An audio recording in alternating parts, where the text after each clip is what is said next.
श्री गणेशाय नमः। आज आपण एक अत्यंत सुंदर राग पाहणार आहोत। तो आहे राग गोरख कल्याण। या रागाचा थाट खमाज, जाती ओढव। अनेक ठिकाणी मला या रागाची जाती ओढव शाडव वगैरे पाहायला मिळाली। तसंच काही ठिकाणी रागात पंचम हा सौंदर्य निर्मितीसाठी आणलेला आहे असंही आढळलं। काही लोक पंचम स्पष्ट रूपाने, काही कणस्वर रूपाने घेत होते। तसंच वेगवेगळ्या मार्गाने पंचम कसा आणता येईल असाही काहींचा प्रयत्न होता। आणि त्यांचं म्हणणं होतं की यामुळे रागात सौंदर्य निर्मिती होते, परंतु पंचमाशिवायही हा राग तितकाच छान दिसतो असं मला वाटतं। तर या रागाची जाती ओढव, गंधार आणि पंचम वर्जित, याचा वादी स्वर मध्यम, संवादी षड्ज आहे, रस भक्ती शृंगार, तसंच शांतही या रागात वाटत असतं।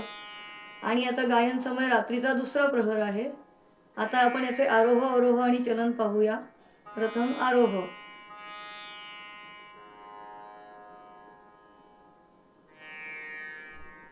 सा रे मा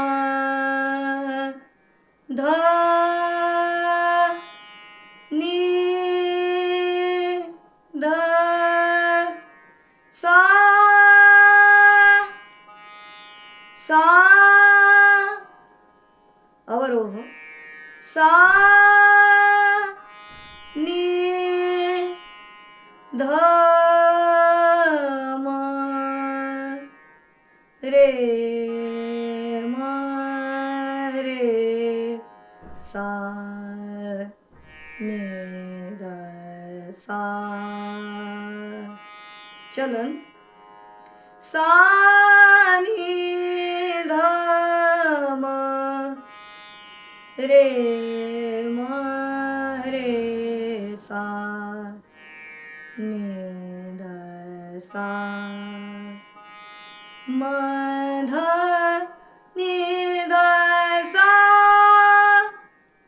लवकरच मी याचा स्वरविस्तारही आणेन। धन्यवाद।